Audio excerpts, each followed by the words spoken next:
Amigos telespectadores da Rede Vida de Televisão e do programa Páginas Difíceis da Bíblia, o nosso propósito está sendo apresentar, através de um conhecimento dos evangelhos sinóticos, a atividade de Jesus, mas de maneira sincrônica, não diacrônica, não lendo evangelho por evangelho, capítulo por capítulo, versículo por versículo, mas falando de uma maneira geral. Na última vez que estivemos aqui, acho que estão lembrados, nós falamos sobre o centro, o epicentro da pregação de Jesus, que seria o reino de Deus. Aqui nós estamos num terreno absolutamente sólido. Jesus não ensinou catecismo como nós ensinamos. Jesus não ensinou os 10 mandamentos. Jesus falou apenas a respeito do reino de Deus. E eu devo ter apresentado a todos as diversas maneiras como cada um poderia entender esta expressão, este sintagma, reino de Deus. Há alguma dúvida a respeito disto? Não, da minha parte não. Bem, claro, era preciso que o telespectador, melhor, o auditor de Jesus, tivesse um retroterra. Eram gente simples, não eram pessoas estudadas, não eram doutores refinados, era gente simples da Galileia. Mas aquela gente simples da Galileia deveria ter algo dentro da cabeça que fizesse com que as palavras de Jesus fossem inteligíveis. Podemos dizer que era a fé, que eles já tinham a fé em Deus? Não diria tanto, a fé não iria tão longe. A compreensão, um terreno comum para que se compreendesse aquilo que Jesus quisesse dizer com esta expressão. Porque uma coisa é clara, Jesus não explica diretamente, explicitamente, o que é que ele entende por reino de Deus. Ele simplesmente fala, sobretudo nas parábolas, o reino de Deus é semelhante a. Mas sem explicar verdadeiramente o que ele próprio entendia. Então, eu busquei aqui um sumário, estão lembrados? 8, 9, 10 possibilidades, através das quais o auditório dele pudesse interpretar reino de Deus. A seguir, eu disse que para Jesus estava claro que este reino de Deus era algo de escatológico. Porém, disse também para não irmos além do genérico. Escatológico significa o último, o final. É sinônimo de quase parousia. É sinônimo de fim da história. E este fim da história como seria? Seria um fim intramundano, uma idade de ouro inaugurada aqui na Terra, ou seria um fim extramundano, espiritual ou em outro lugar? Melhor não buscar esses detalhes. Melhor ficar no genérico, um reino de Deus escatológico, sempre tendo diante dos olhos que Jesus não buscou uma lógica coerente cada vez que falava sobre este tema. Ele falava diversas vezes para auditórios diversos e de maneira diversificada. Portanto, uma grande narração sem que nós possamos buscar um fio lógico que perpasse toda a sua pregação do reino, do início ao final. Agora, isto dito, os exegetas estão perfeitamente de acordo em que pelo menos duas grandes classificações podem ser feitas. O reino, de certa maneira, já está presente, mas ainda não se consumou. É o famoso Já, mas ainda não. já, mas ainda não, da teologia clássica mais tarde. Então, vamos buscar estas duas categorias para examiná-las de perto. Vamos buscar, em primeiro lugar, o ainda não. Um reino que está chegando, está muito próximo, mas ainda não se consumou. Claro, para Jesus seria uma coisa que modificaria substancialmente esta história. A chegada, quando realmente se desse, seria a bem-aventurança, seria a alegria, seria o fim. E para Jesus, este fim estava iminente, estava como que ao alcance de mão, mas ainda não completamente aqui. De acordo com o exegeta alemão Joaquim Jeremias, o trem está entrando na estação, só que não parou ainda. Bom, se o reino está iminente, mas ainda não totalmente presente, nós podemos buscar nos evangelhos textos que falem disto? Podemos. Em primeiro lugar, qual é o Pai Nosso? O que nós rezamos no Pai Nosso? Pai Nosso, nós temos duas partes. Venha a nós o vosso reino. Se nós rezamos a Deus, Primeira venha parte. a nós o vosso reino, significa que ele Que não ainda está ainda não chegou. totalmente presente. E todos nós recitamos o Pai Nosso. Venha a nós o vosso reino. Se o reino já estivesse aqui, não teria mais sentido fazer esse pedido. Certo? A propósito do Pai Nosso, eu quero tecer um comentário. Parece-me que na boca de Jesus, ou do modo como saiu da boca de Jesus, o Pai Nosso seria totalmente escatologizado.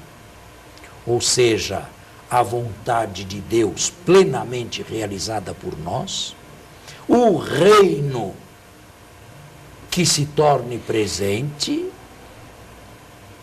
enquanto ele não vem um pão que nos alimente nesta direção, o perdão recíproco para sermos perdoados no dia em que ele vier no juízo, e o pedido para sermos libertados da grande peirasmos, da grande tentação, a última, aquela que decide a nossa vida e a nossa eternidade. E no final ele veio parar aqui num tempo presente.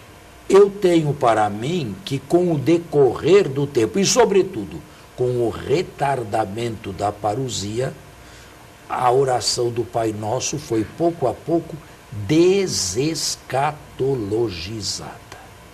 E a grande tentação, que define uma vida inteirinha, uma opção fundamental e definitiva, se tornou quase que a tentação de cada dia. Mas acredito que no início se levasse a sério do ponto de vista escatológico esta oração. De qualquer maneira, venha a nós o vosso reino. Ele não chegou ainda.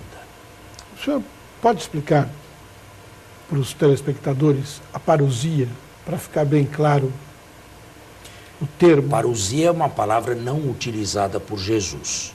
Jesus não empregou esta terminologia. Ela vem com o cristianismo e significa a segunda vinda de Jesus. Agora, se você me fez essa pergunta, é bom que eu responda até o fim. Jesus falou que ele voltaria alguma vez, estando em vida? Não.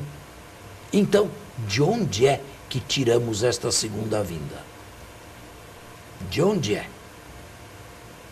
Até no credo. Ele virá para julgar os vivos e os mortos. Mas onde está que ele disse isso? Que ele disse não, né? Então, como se chegou a isto? Acho que no Apocalipse, se não me falha, né? Também não. Que ele volte a este mundo para julgar os vivos e os mortos e pôr um ponto final. Bom, tem a parábola em Mateus, o rei separará os cordeiros dos cabritos, mas isto aqui é metafórico, não é? Jesus nunca falou de maneira explícita na sua volta. Eu tenho para mim que a primeira ou a segunda geração cristã reinterpretou algumas parábolas, sobretudo aquelas de vigilância. Se o dono da casa soubesse a que horas viria o ladrão, vigiai, porque não sabeis nem o dia nem a hora que o vosso Senhor virá. Feliz daquele servo a quem o Senhor, ao chegar, encontrar vigiando. Eu tenho para mim que uma releitura e uma reflexão cristológica dessas parábolas fizeram com que os cristãos concluíssem pela segunda vinda de Cristo. Mas, honestamente, falar que ele viria uma segunda vez para este mundo em vida, ele nunca disse. De qualquer modo, bem, nós temos que fazer agora o nosso costumeiro intervalo e voltamos. Ficou claro o meu pensamento? Padre, ficou claro, mas achei que ficou um tanto quanto frágil. Muito frágil a explicação de parousia. Quer dizer, são ilações de textos metafóricos, reinterpretadas, que levam a um conhecimento que diz que Jesus voltaria para nos julgar. E não tem neste mundo. Sim, tudo está aí, mas isto aqui se tornou normativo da fé cristã.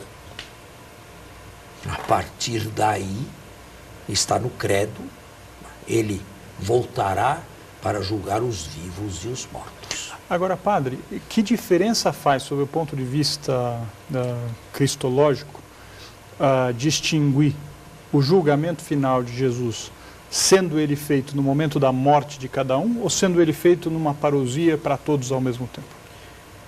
Bom, disso aí, isso é que não trata Jesus, nem o credo. Nem o nosso credo fala de um juízo particular.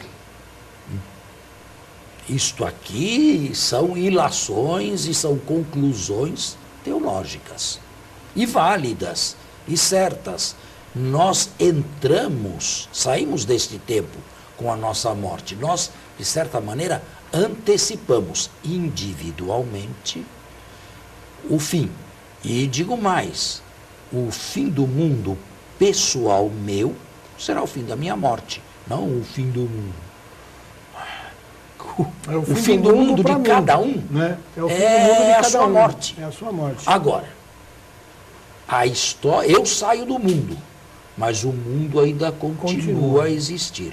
Mas eu sou parte do mundo. Eu não sou uma mônada desligada disto aqui. Eu saí, eu me antecipei de alguma maneira, mas a história, o mundo, enquanto tal, e do qual eu sou um fragmento, não chegou lá ainda. Portanto, são duas coisas distintas. Não se trata de fazer dois julgamentos iguais com a mesma pessoa ali sentada. Uma coisa é a minha entrada na eternidade, outra coisa é a entrada de toda a história, com todo o seu passado, do qual eu faço parte, nessa eternidade também. Haverá, claro, que uma luz muito maior do que a luz do meu julgamento pessoal. Nunca nos esquecendo que nós somos um fragmento disto aqui. Caso contrário, nós cairíamos no individualismo. Isto é, cada um é um por si, e cada um tem a sua vida, e cada um tem sua morte, e cada um tem o seu juízo, e cada um tem a sua parousia. Não. De alguma maneira, o que se antecipa, diria até imperfeitamente ou inacabadamente, no juízo particular, se revela plenamente no juízo universal. Agora, isto dito, nós também não vamos ser grotescos, né? Não se trata de imaginar aí Jesus descendo aí do céu numa espécie de aeronave, em algum aeroporto aí, sendo ovacionado por todos, viva Ou pior, Deus. né? Numa nuvem, Não, quem sabe. de fato nenhum. Quer dizer, é esta história que, por caminhos que nós não conhecemos, é chamada a integrar a eternidade de Deus. Agora, a respeito do fim do mundo, não é assim uma coisa tão ilógica, tão absurda pensar. Nós temos aqui neste planeta um arsenal atômico capaz de mandar para os ares isso aqui 100 vezes. Não uma, 100. Já está aqui. Basta alguém ligar a ignição ali. Se isso não fosse o suficiente, nós temos uns 200 asteroides que giram irregularmente ao redor da Terra. Bastaria um desses de magnitude mais ou menos notável impactar com a Terra para que isso aqui Já desapareça. uma vez, né? Desapareça definitivamente. Portanto, não é uma ideia absurda e fantasiosa pensar que isto aqui vá a um fim. Agora, como seria isto aqui vai para um fim de evolução em evolução, de progresso em progresso, chegando a uma plenitude, ou vai conhecer o fim desta maneira aí? Isto nós não sabemos. Eu tenho para mim que talvez não seja uma evolução. Pelo menos não é esta a ideia que nos dá o livro do Apocalipse. Ou seja, o mundo vai se humanizando, se cristianizando até chegar a uma plenitude, a um ponto ômega, como dizia Teilhard de Chardin. Então, mas isso também é frágil hoje. Porque nós não podemos negar que o islamismo vem vindo inversamente oposto, né? Hoje a situação é um mundo de violência, um mundo cruel. Mas sempre foi, né, padre? Sempre foi, mas agora, como disse esse novo Papa aí, se globaliza tudo isso. É que né? o mais espantoso é que nós temos conhecimento e a mídia está aí, revela tantas coisas e tantas notícias ruins nós temos, e com tanta educação e que tanta coisa boa que já se fez, a gente ainda se depara com coisas horríveis. Mas isso é o que espanta mais. Não era mais para estar acontecendo isso. Né? De qualquer maneira, ou de maneira boa, ou de maneira não boa, nós caminhamos para o fim. Isso aqui teve um princípio, a vida teve um princípio neste planeta aqui, não é uma vida destinada a decorrer aqui por toda a eternidade, uma espécie de um contínuo que nunca se encontraria com nada. Isso seria péssimo. Uma história que nunca acabasse. Isso seria um horror. Ela teve um começo, ela terá um fim. Agora, como será este fim? Realmente nas mãos de Deus. Mas os exemplos que eu acabo de dar mostram que não é tão impensável um fim do mundo. É por intervenção direta de Deus? Bom, quem é que sabe? Aqui não dá para fazer nem mesmo alguma projeção, senão dizer que nós estamos vivendo um momento inacabado. Não é ainda o reino de Deus implantado. Não é. Graças a Deus. Quando ele for implantado, ele será o reino do homem, não o reino da crueldade, não o reino da desumanidade, não o reino de um contra o outro.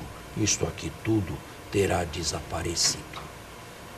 Bom, voltamos ao nosso tema, que é o reino de Deus, escatologicamente entendido, sem entrar em detalhes, por Jesus e pelos seus auditores.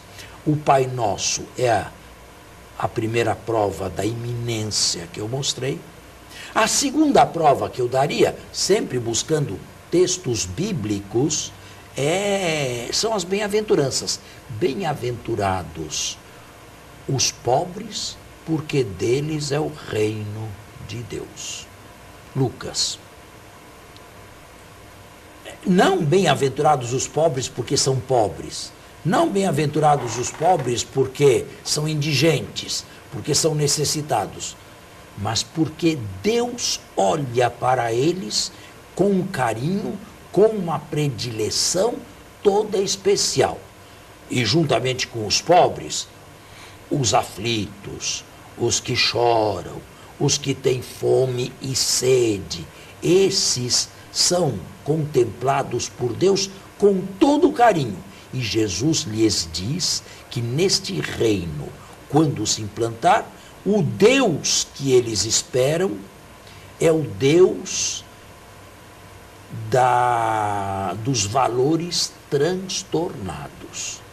Isto é, os últimos serão os primeiros e os primeiros serão os últimos. Os que têm fome e sede serão saciados, os que estão repletos de tudo serão banidos.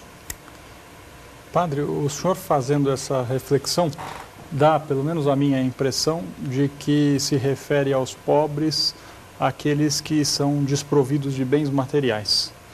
Essa é a interpretação correta ou pobres seria uma interpretação, seria possível interpretar isso como sendo uma pessoa ávida por algo de que não tem? Eu iria falar isso aí mais adiante, mas já que você faz a pergunta, agora respondo já. Em primeiro lugar, é claro que a pobreza é material, senão seria uma ficção. É evidente que a pobreza é material. Agora, na Palestina dos tempos de Jesus, por que se ficava pobre? Bom, chove pouco, se não chove a terra não produz nada para uma sociedade eminentemente agrícola. Havia latifundiários, havia pessoas endividadas e incapazes de resolverem ou pagarem as suas dívidas, caindo na miséria e, às vezes, na escravidão. Havia muitas maneiras de ser pobre. E Jesus, embora não fosse nada disto, conheceu bem de perto esta pobreza material. Além disto, a ganância do lado de lá, a insensibilidade, o excesso dos impostos. Bem, esta gente a quem podia recorrer? A ninguém, a não ser a Deus. Então, de uma pobreza material e dura, se passa a uma pobreza espiritual. Só em Deus eu posso encontrar alguma coisa para mim. Só Ele é sensível para mim. E aí se conclui o tratado sobre a pobreza, levando ao nível espiritual e chamando a esses aqui de anauins, os pobres de Deus. Temos que encerrar o nosso programa, mas a semana que vem continuamos com esse assunto que é muito importante. Bom domingo a todos e até o próximo domingo. Um bom domingo a todos e até o nosso próximo programa.